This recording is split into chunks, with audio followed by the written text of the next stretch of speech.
buckle up, because today we're taking a deep dive into something that sounds straight out of science fiction: quantum tunneling. Yeah, it's one of those things in physics that really captures the imagination, isn't it? Absolutely. It's like particles passing through solid objects like they have superpowers. But this isn't fantasy. This is real science. Absolutely. And it's happening all around us, all the time, even inside us. Okay, so to understand this, we need to start with the basics. Like, think about a ball hitting a wall. Right. In classical physics, it needs enough energy to go over the wall. Otherwise, it just bounces back. Makes sense, right? And it's pretty intuitive. But then along comes quantum mechanics, and things get a whole lot weirder. It definitely throws a wrench into our everyday understanding of how the world works. So one of the key differences is this idea of wave-particle duality. And I got to say, this is where my brain starts to do a little flip. Yeah, it's one of the core concepts that sets quantum mechanics apart.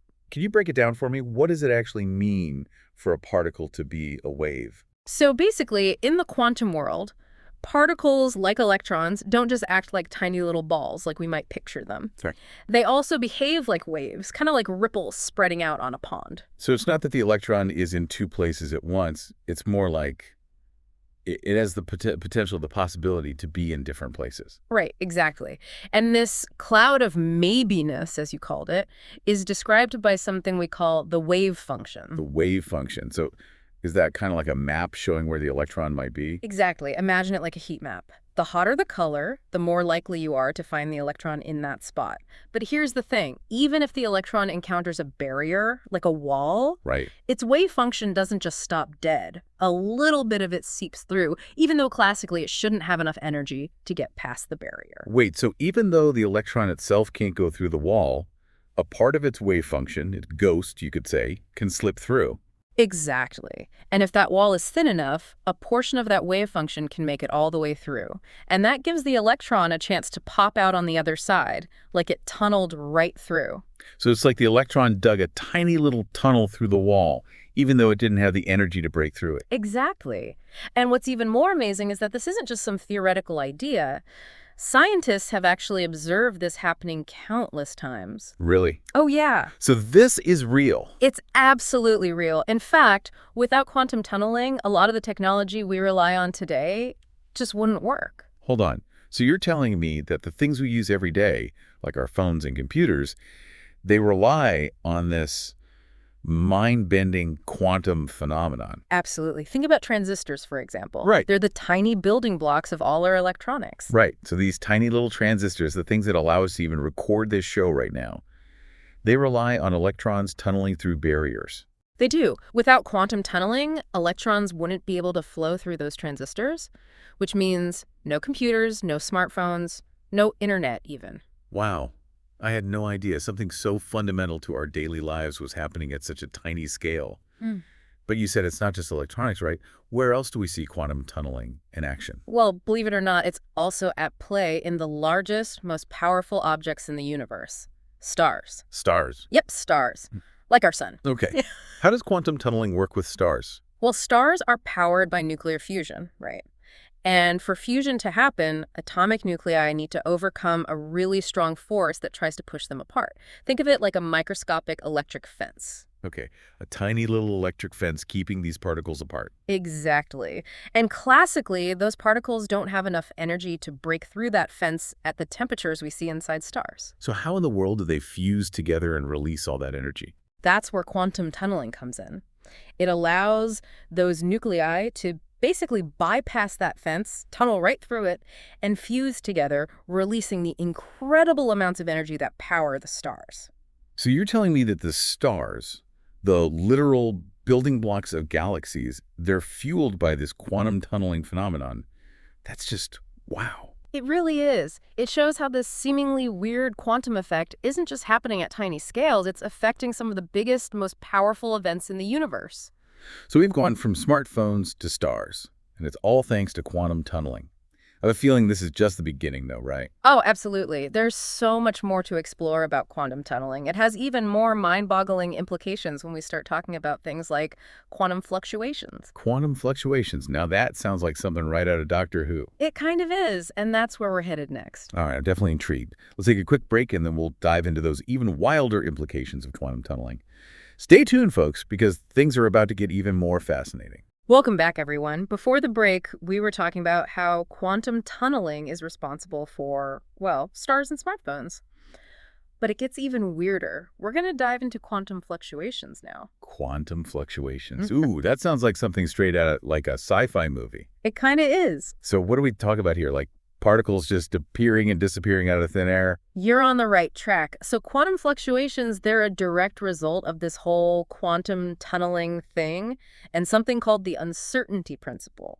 And basically what it means is particles can just poof, appear and disappear in empty space. Wait, hold on. Isn't that like breaking some fundamental law of physics? I mean, energy can't just come from nothing, can it? Well, that's where the uncertainty principle comes in. In the quantum world, there's a limit, like a fundamental limit to how precisely we can know both a particle's position and its momentum at the same time. Okay. It's like the more you know about one, the less you know about the other. Ah, And this fuzziness, this uncertainty, it allows for these tiny little violations of energy conservation, but only for incredibly short periods of time. so it's like the universe is, I don't know, like borrowing energy to create these particles, Yeah. but only for like a super quick moment. Exactly. It's like a cosmic credit card with a really, really short grace period. Uh-huh.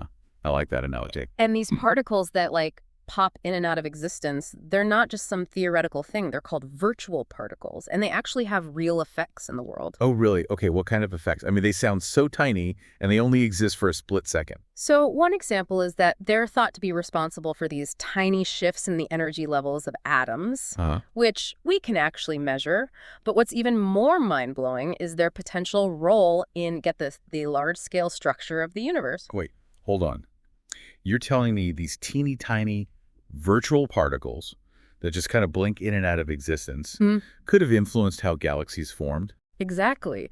The current thinking is that these quantum fluctuations in the very early universe, like right after the Big Bang, they may have been the seeds for the large-scale structure we see today. Whoa. Those tiny fluctuations, they got amplified as the universe expanded, and eventually they led to like the formation of galaxies, clusters of galaxies, the whole cosmic web. That's crazy. So these virtual particles, these little blips of maybiness, they might be responsible for like the entire universe as we know it. That's a lot of power for something that exists for such a short time. It really puts things into perspective, doesn't it? It shows how this seemingly bizarre phenomenon isn't just happening at like super tiny scales. It's responsible for stars, galaxies, us.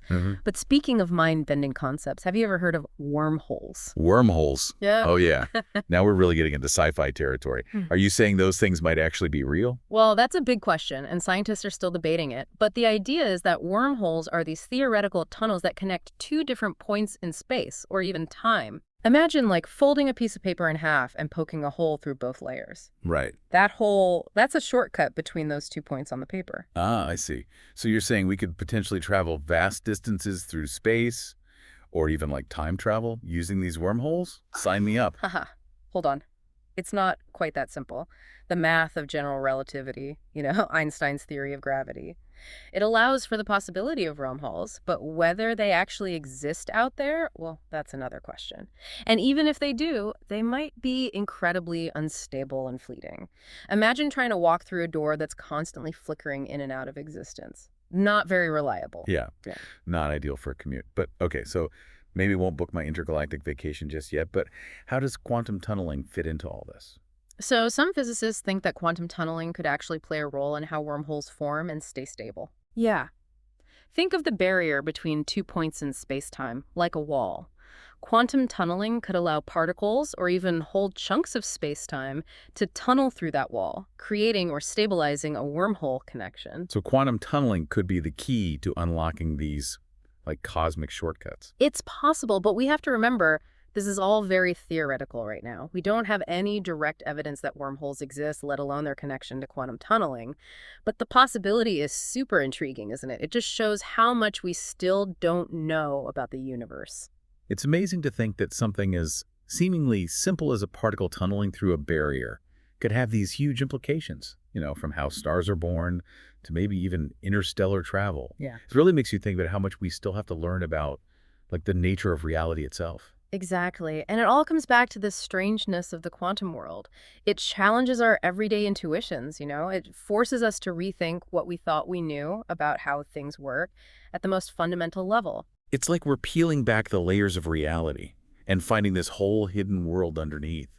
A world where particles can tunnel through walls, energy can be borrowed from nothing, and shortcuts through space and time might be possible. I don't know about you, but my brain is kind of fried thinking about all this mind-bending physics. I think a short break is in order. Let's give our listeners a chance to catch their breath. And we'll be back in a few minutes to wrap up our deep dive into the incredible world of quantum tunneling. Welcome back, everyone. I don't know about you, but after that last segment, my brain is still kind of like buzzing with all the possibilities of quantum tunneling. Yeah, it's really one of those concepts that just makes you appreciate the sheer strangeness of the universe. Absolutely. It's just incredible to think about how this, seemingly simple thing, particles tunneling through barriers, it's responsible for so much, like from powering the stars to, maybe even holding the key to like interstellar travel. Yeah, it really highlights how interconnected everything is. From the tiniest subatomic particles to the largest structures in the universe. But before we get lost in the sci-fi possibilities, I want to Yeah. bring it back down to earth for a second. What's the biggest takeaway you want listeners to leave with today? Well, I think the main thing is quantum tunneling, as weird as it sounds, it's not just some theoretical idea, it's a fundamental part of how the universe works. Right. It's real. It's real, and it's happening all around us, all the time, Constantly. even inside us. Yeah. It's essential for stars to exist, for our technology to function, Right. even for life itself, really. So we're all like walking, talking examples of quantum mechanics. Pretty much. Haha, that's pretty cool. It is. It's pretty mind-blowing when you think about it. But even with everything we've learned today about quantum tunneling, what are some of the big unanswered questions that scientists are still trying to figure out? Well, one of the biggest ones is, can we actually use quantum tunneling to create even more advanced technologies? Right. I mean, we've already seen its impact on electronics, but what about quantum computing or even manipulating matter at the atomic level? Yeah. Those are some really exciting areas of research that could completely change the world as we know it. But I imagine there are some pretty big challenges and, maybe even some ethical questions to think about as we explore those possibilities, All right? right, absolutely. As with any powerful technology, we have to be careful about how we use it. Yeah. We need to have those conversations about the risks and the benefits and make sure these advancements are used responsibly. Yeah, that's a really important point. Well, I think that's a great place to wrap up our deep dive into the world of quantum tunneling. It's been a wild ride exploring this bizarre and beautiful side of the universe. Yeah, it's been great talking about this with you, and I hope everyone listening has a new appreciation for the wonders of quantum mechanics. And to all our listeners out there, keep those minds open, keep exploring, and never stop questioning the nature of reality. You never know what incredible discoveries might be waiting just around the corner. Until next time, folks.